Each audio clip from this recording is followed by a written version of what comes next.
Well, son, are you excited to have our first New Mexican Christmas? Oh boy, am I ever! Hey, what's up? How can I help you folks? My kid and I are new here to New Mexico, and we're here to celebrate our first New Mexican Christmas. So we wanted to get a real-life Christmas tree. Oh, man, well, we got some perfect trees. Oh boy. Check out these yucca trees.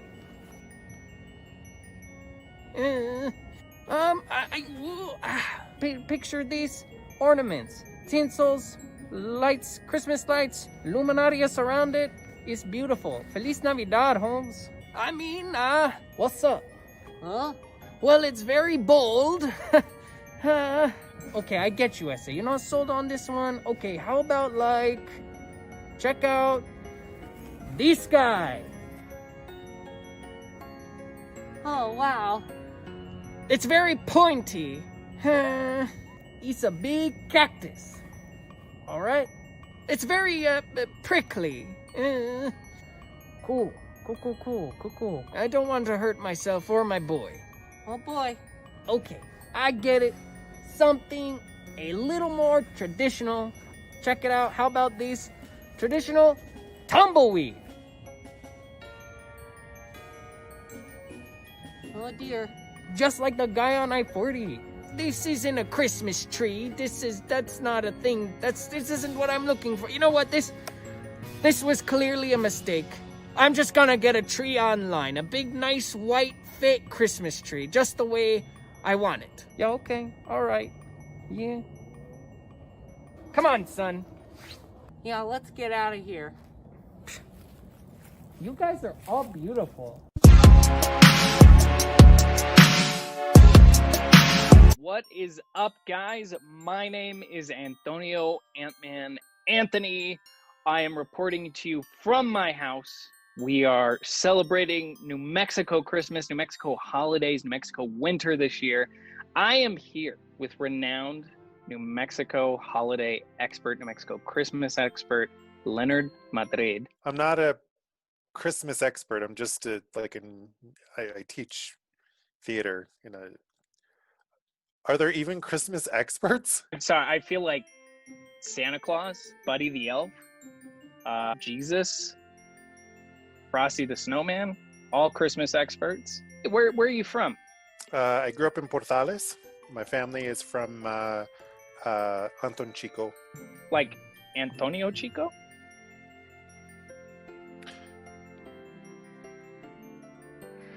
Exactly. It's exactly like Antonio Chico. Maybe we're like cousins or something. Tell me what makes New Mexico Christmas unique.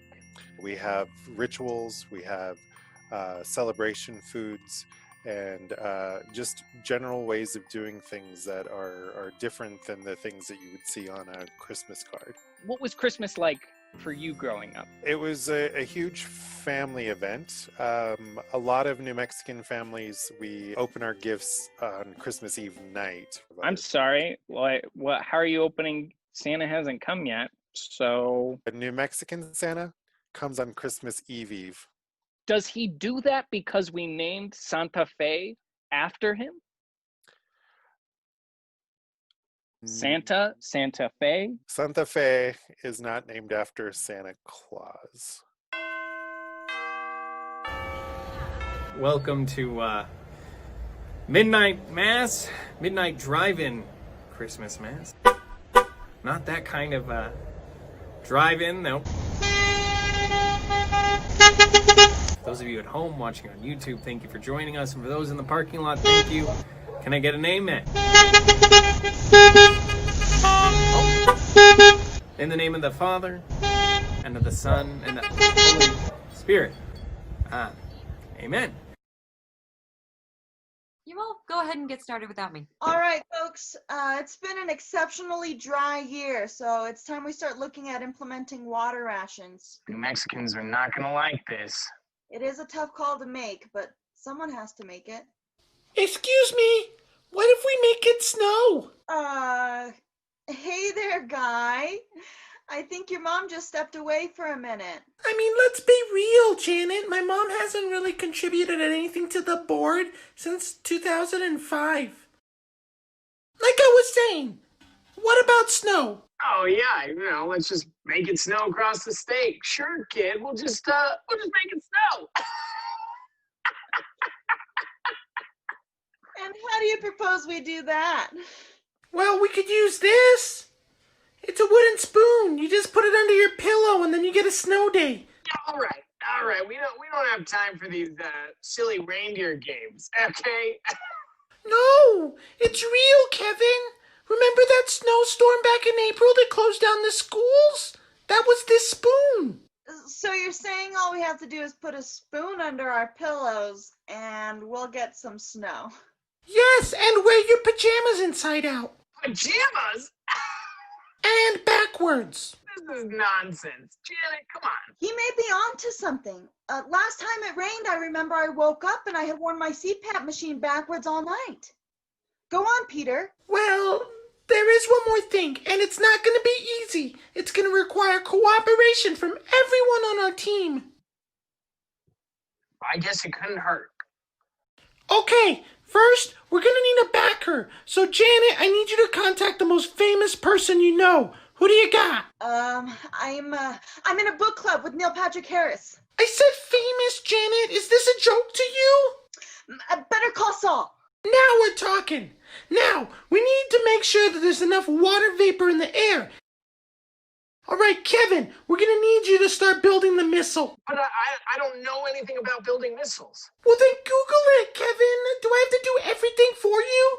Please. Look, we're going to load that sucker up with silver iodine and some dry ice. Then we're going to have to sneak onto Holloman Air Force Base to get the missile launched. Peter, Mommy's phone is not a toy. Actually, Peterson, you haven't contributed anything to these meetings since 2015. You're fired. Peter, welcome to the team. Well, thank you guys for bringing me on board. I'd like to thank my mother for all the work that she did raising me.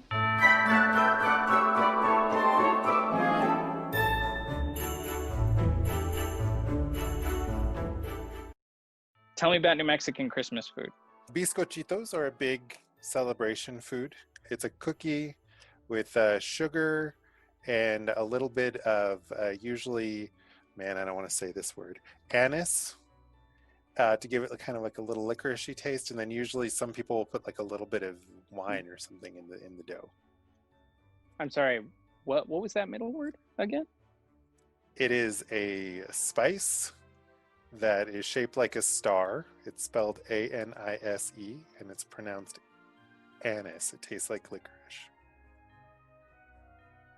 And it's shaped like a star? Yes. Interesting. Is there anything else in Bizcochitos? I feel like I know one thing about Bizcochitos. No. Lard, right? Manteca. Snowcap lard? They traditionally will have manteca in them, which is lard. Tell me about some more Christmas, So- New Mexican Christmas foods. Usually in New Mexico, we'll have either pozole or menudo. I love pozole. My Mhm. dad was like, I grew up with thermoses in the freezer that was just pozole. What is pozole? It's like corn? It's a soup stew. It's a hominy. When you get corn and you run it through a certain treatment, it gets kind of puffed up. It gets a different flavor and a different texture. It's like corn, but then it goes through like extreme makeover and it's not corn anymore. Tamales, that's the stuff in the corn. It's like a corn leaf. Yeah, we call it masa. It's corn that has been treated Okay. with lime. and then ground, and then it's made into a dough. And then you get what's called an olla, which is a dried corn husk. And it's spread with that masa, and then you put whatever's going to be on the inside, usually meat and chile. And then it gets rolled up, tied up, and then steamed in a big pot. It's very work intensive. That's why it's mostly a celebration food, because you're not going to eat this on a regular basis. It's Oh, just okay. work. It's too much work.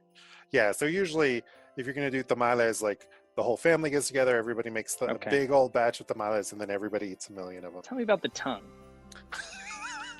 Lengua? This is another celebration thing. Tongue is a celebration thing? If you're going to cook an animal for a celebration, you have to cook the whole thing. So you're going to cook that head. The tongue makes really great tacos. You can do a lot of cool stuff with the tongue.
Orale! I'm a little hungry and I'm here to investigate before we digestigate.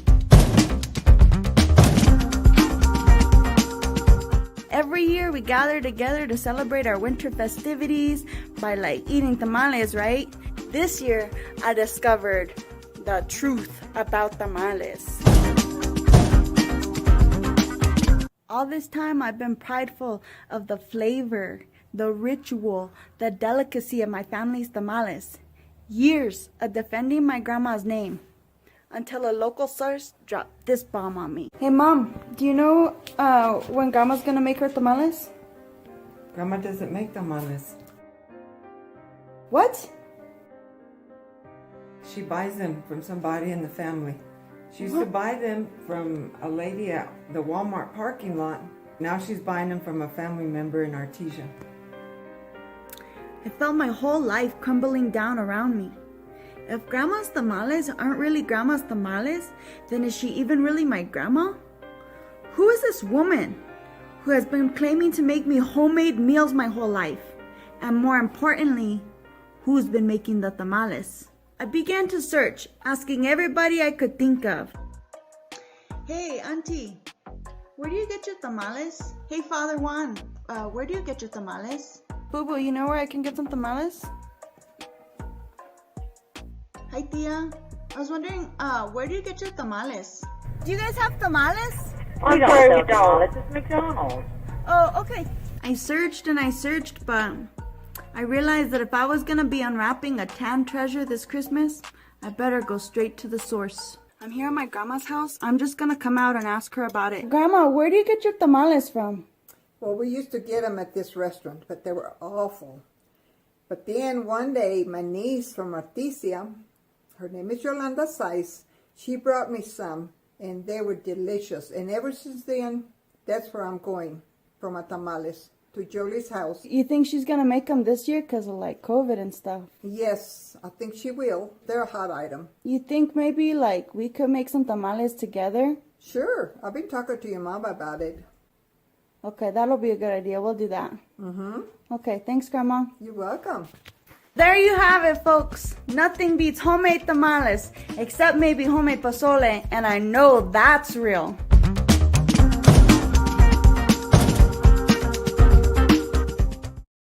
I feel like a lot of New Mexican traditions are very rooted in religion and religious customs. Was that your experience growing up? And what kind of religious customs are sort of very tied to our New Mexico Christmas?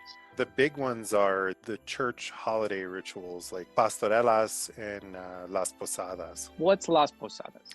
It's a reenactment. We would call it a passion play. So it's like a romantic rom-com? It's a reenactment of a holy experience. Someone from the community is dressed up as Joseph, someone from the community dressed up as Mary, and they go Okay. from door to door, knocking on doors to. And they're selling like honey baked hams. What They're are they? reenacting the moment where Mary and Joseph are trying to find a place to sleep for the night, but no one will give them a place to sleep. It usually ends up either at someone's house, and then sometimes there's a baby who's baby Jesus, or sometimes, like in Portales, they would always end up at the church for midnight mass. It's one of those beautiful rituals that sometimes the baby who plays baby Jesus will later on in life in the same community then get to be Mary or Joseph. Oh, that's because cool. it's done year after year in generation. Same thing with Pastorelas. Famously, it's called the Second Shepherd's Play. What are you talking about, Shepherd's Play? It was a famous play from the Dark Ages about the temptation, salvation of shepherds. A lot of the times the devil is a character. And, wait, the devil Michael the shows up in Archangel these comes in, plays? and it's like a play, but it's a church rite, and it's performed usually in churches. There are people in communities that have been doing it for generations. Oof. Getting a little cold up here. It looks like it might snow. It's a Christmas miracle. I hope it waits till we're done. Oh man, I wish we had more candles. Oof. I bundled up. As you can see, I got my warmer vestments on. You know, I used to work in a drive-in movie theater. Pretty nice up here in the cold. We got the dogs, the neighbor dogs barking. As Tiny Tim says in A Christmas Carol, God bless us, everyone. We will do the sign of peace. Oh my!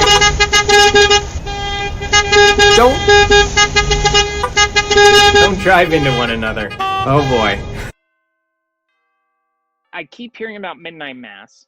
What is this, like, special late night version of mass? It is meant to happen on Christmas Eve, right around the time Christmas Eve becomes People Christmas. stay up? Do they count down? Is it like New Year's? Does everybody like have cocktails? It's a beautiful church mass. It's a different mass than Sunday mass. It's very specific Christmas related, and it's late at night. I was driving down I-40 the other day. Tell me about the tumbleweed snowman.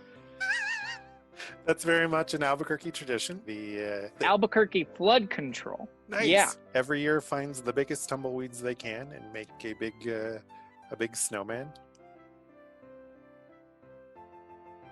One New Mexico winter day, a gaggle of children were playing in the park, and as they played, 3 giant tumbleweeds blew into the park and formed the shape of a snowman. Hey kids, mind giving me a hand? Or perhaps a couple with some arms too? Who are you? Said John. I'm the tumbleweed snowman. A snowman? Said Susan. What's a snowman? Yeah, we don't have snowmen here in Albuquerque because we don't have any snow, said Cynthia. Oh, it's not about what a snowman is made of. It's about how they make you feel. And the tumbleweed snowman leaned over and snapped his fingers, turning everything into a winter wonderland. The kids were having a blast in the snow until a gust of wind came and blew the tumbleweed snowman into 3 pieces again, and the fantasy was destroyed. The kids were covered in mud and goat heads and stickers. Tumbleweed snowman, what happened? Sorry, kids, I've got a real big problem with wind. It always sweeps me up and blows me to the next town. No problem, Snowman. We don't want you to go away. I know. Let's ask that grown-up over there to help. Which one? Well, that one over there in the hard hat. And so, the kids got help from the fine folks at the ABQ Metro Arroyo Flood Control Authority to make sure that every year the tumbleweed snowman could come to Albuquerque to stay and remind us all that it's not what a snowman is made of, but it's about how they make you feel.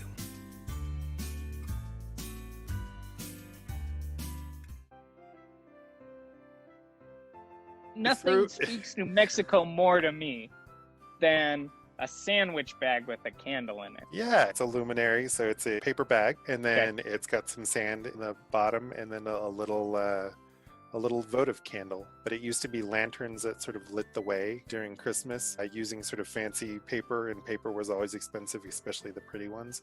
And so it sort of became a tradition to do just paper bags. You line your yard or your house. If you're so lucky, your beautiful adobe walls get the luminarias all through them. You mean farolitos? You farolitos? know, I grew up in eastern New Mexico. Some people say farolitos, some people say luminarias. I'm not going to say anybody's wrong, but it is. You have to make a choice here, right now. You tell us. So traditionally, a luminaria was crisscrossed wood bonfires that lit the way, and farolitos were little paper lanterns. You mean luminaria? In the olden times, the luminarias were the bonfires and farolitos were the little paper lantern. In certain areas of the state, usually the southern areas, including Albuquerque, will call the paper bag with the candle a luminaria. And then in the northern part of the state, they will call it a farolito. They're different terms for the same thing. That feels like a really long way of saying you're not going to offend anybody. I'm not going to say one is right or one is wrong. Prepare ourselves for communion. You're gonna drive to it looks like an order kiosk, it's not. You're gonna drive through. I and Deacon Terry will be down at window 2. Remember to keep your masks on, and once you take the host, make sure to consume it right away. This isn't Take Home Jesus. We're eating him right here. Eat him and then move on. All right. Drive carefully though, please. One at a time, just all at once. Traffic jam. Traffic jam. Got a traffic jam right here in the church parking lot. 2 more of these. Whew. It's gonna be a long night.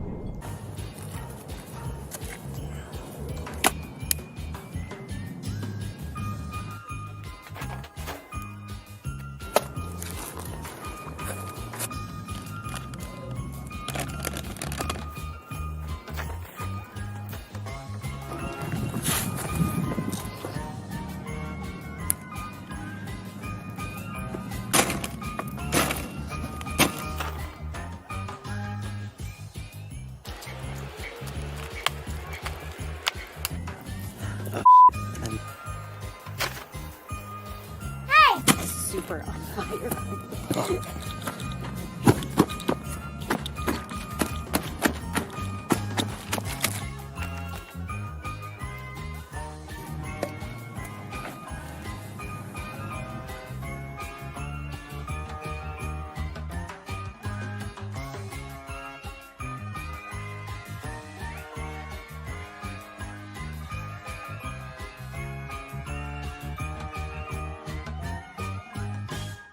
For all of you back home, have a wonderful, wonderful New Mexican Christmas. Even if you don't live in New Mexico, you don't have to live here, right? You can make all this food. Nobody's stopping you from buying bags. Just do whatever. Happy holidays, Mr. Madrid. Merry Christmas, Feliz Navidad, and thank you so much for taking the time to talk to me today. This was great. You're awesome. Thank you so much. Thanks, Antonio.